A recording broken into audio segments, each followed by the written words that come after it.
They didn't recognize me when I walked into that boardroom. Not my father, not my stepmother, not even Emma. She looked right through me, which was funny, really, because for most of my life, that's all she ever did. I took a seat across from them, calm, quiet, perfectly composed. The woman they were all waiting for was already in the room. They just didn't know it yet. They spoke in low voices, tense, desperate. Something about restructuring, about needing one last investor to sign off before the company crumbled completely. And there I was, legs crossed, expression unreadable, waiting. But before I get to what happened next, let me take you back. Back to when I was just a girl with no last name worth protecting. You see, I wasn't born into the Carter family. Not officially. I was the result of an affair my father's mistake from his 20s swept under the rug, until his wife finally agreed to do the right thing and take me in. I was 10 when I moved in, and from day one I knew I wasn't family. I was an obligation. They gave me a room at the far end of the hall. Not next to Emma. Never next to Emma. Emma was everything I wasn't. Blonde, beautiful, brilliant. She danced ballet, spoke fluent French, and had a portfolio by the time she turned 16. She was the daughter they showed off at charity galas, and I was the one they conveniently forgot to mention. I remember once at a dinner party, someone asked who I was. Emma smiled and said, "Oh, she's just a distant cousin, staying with us for a while." My stepmother didn't correct her. Neither did my father. That was my role, silent, shadowed, unseen. But I wasn't bitter. Not then. I thought if I worked hard enough, proved myself, they'd accept me. So I studied late, took care of chores no one asked me to do.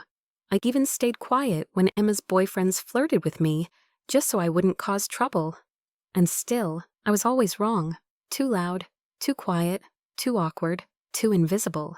Until the day I said no. It happened when I was 17. The company was in trouble. Some investment fell through. I didn't know the details. But I remember the night like it was yesterday.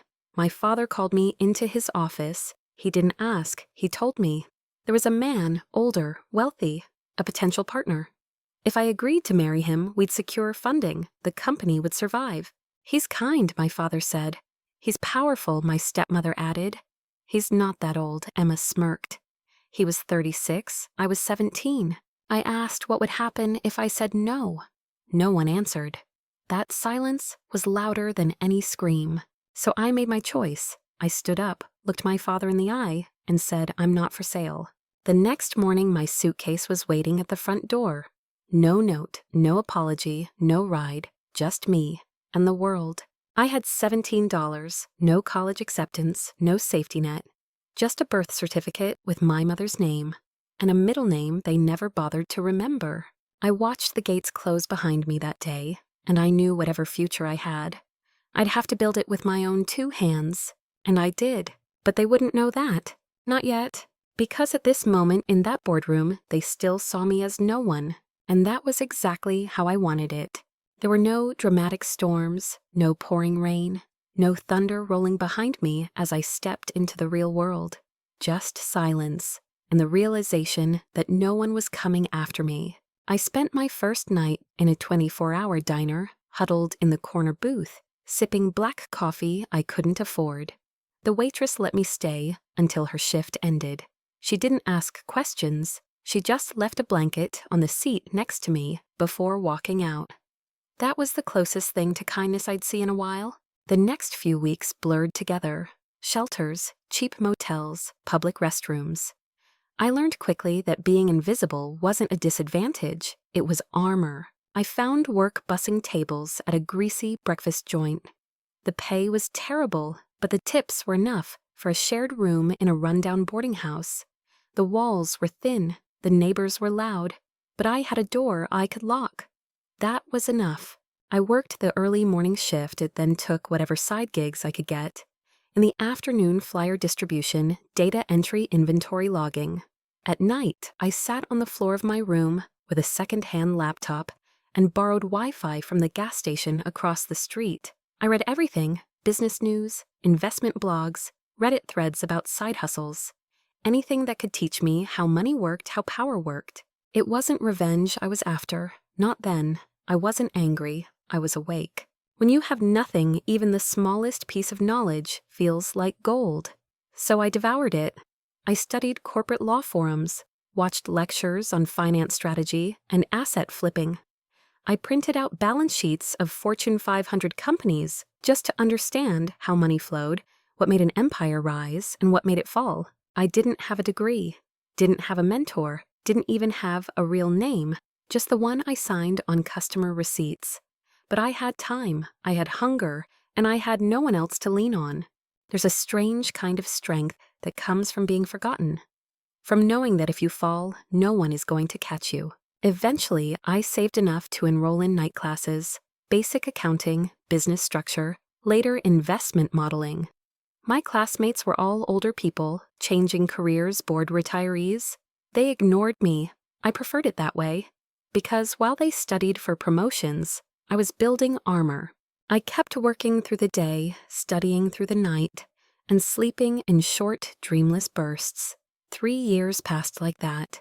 And then one afternoon, as I waited for my bus after class, I saw the headline on someone's phone, Carter and Vale, on the Brink boardroom scandal. Threatens generational legacy.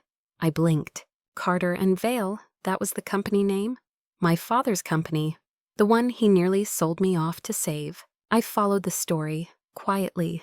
Emma was now CEO. The article praised her resilience, her ambition, her bold ideas. But buried in the fine print was a different story. Layoffs, a failed acquisition, an internal dispute with a supplier that cost them a major contract, debt they weren't disclosing. It wasn't front-page news, not yet, but I could read between the lines. They weren't in trouble, they were circling the drain, and that's when something inside me shifted. I didn't smile, I didn't feel triumphant. I felt curious. How do empires fall? Is it one mistake, or 1,000 cracks they pretend not to see? I didn't want to destroy them, but I wanted to watch, to understand, to study the collapse from the outside the way a scientist observes a dying star, dispassionate, analytical, focused. That was the moment I stopped surviving and started planning. Watching them collapse from afar wasn't enough. Not anymore. I didn't want to just witness the fall. I wanted to own the wreckage. So I started small. Using a name no one would trace back to me, I registered a holding company in Delaware. Clean, simple, unremarkable. Then I opened a second one, overseas, obscure, shielded. I funneled my modest savings into them slowly, cautiously. Every dollar I made from side projects, freelance consulting, and market arbitrage, I reinvested. Bit by bit, my portfolio grew. But this wasn't about getting rich. It was about positioning. Carter and Vale was bleeding cash, so they began selling off non-essential assets. Warehouses, minor subsidiaries, regional distribution rights. Everyone else saw liabilities. I saw opportunity. I acquired 2 of their former supply partners under shell companies, rebranded them, streamlined them, then positioned them to sign new contracts with their competitors. Every time they took a step back, I was already 2 steps ahead. Emma's leadership was a disaster of style over substance. She threw lavish product launches without proper testing, tried influencer campaigns that burned through millions with no return, alienated 2 long-term investors by ignoring regulatory deadlines, and I watched and waited. One of her biggest mistakes was letting go of a long-standing logistics partner. Publicly, she said they were outdated and no longer aligned with brand vision. Privately, it was because they refused to fund her marketing campaign. I reached out to that same partner under a different name. We didn't talk about vision. We talked about efficiency, margin, trust. 2 months later, we signed a new contract. I gave them stable income, and in return, they let me control a critical part of Carter and Vale's distribution chain without them even realizing it. Emma scrambled to replace them. She found a flashy alternative. They overcharged and underdelivered. By the time she caught on store, shelves were empty. Delivery delays went viral. The hashtag #JawJerkCarter collapse trended for 3 days. Meanwhile, I was buying, quietly, strategically. I approached former shareholders, people burnt out by Emma's chaos, desperate to offload before it got worse. I offered clean exits, generous buyouts, no red flags, no questions. They never knew they were selling back into the same bloodline they'd written off years ago. Every transfer brought me closer. 5%, 9%, 13%. At 15%, I paused just long enough to adjust the structure and reinforce anonymity. At 18%, I stopped. Not because I couldn't go further, but because that was enough. Enough to swing votes, enough to block proposals, enough to save them or sink them. And still, no one knew I was there. I was the ghost in their system, the investor no one saw, the shadow behind every failed deal. I didn't need credit. I didn't need applause. All I wanted was control, the kind that doesn't need permission, the kind that comes without begging, the kind they once told me I'd never have because I was just a girl. Funny how things change. By the end of that fiscal quarter, Carter and Vail was in freefall. Their last safety net, a corporate merger with an overseas partner, was quietly withdrawn. Because I'd bought into that company too, and the moment the due diligence team flagged Carter and Vail as high risk, the deal vanished. Emma blamed a hostile market. I smiled. By the time the board called for an emergency meeting to invite their largest stakeholder to the table, I was already holding the pen. They wanted a savior, and they didn't even know her name. It started with an email, one message, no name, no attachments, just a link and a question. Is this how a CEO runs a legacy brand? It landed in the inbox of 3 board members, 1 auditor, and a senior partner at the firm's outside counsel. By the end of the day, the board had convened an emergency session. By the end of the week, Emma's carefully polished empire was burning. The audit uncovered everything: shell companies, consulting fees funneled to friends, inflated invoices for projects that never existed, luxury vacations marked as brand development trips. A marketing firm owned by her college roommate paid millions with no deliverables, and worse, she'd doctored quarterly reports to hide it all. The press pounced. Golden CEO under fire for fraud allegations.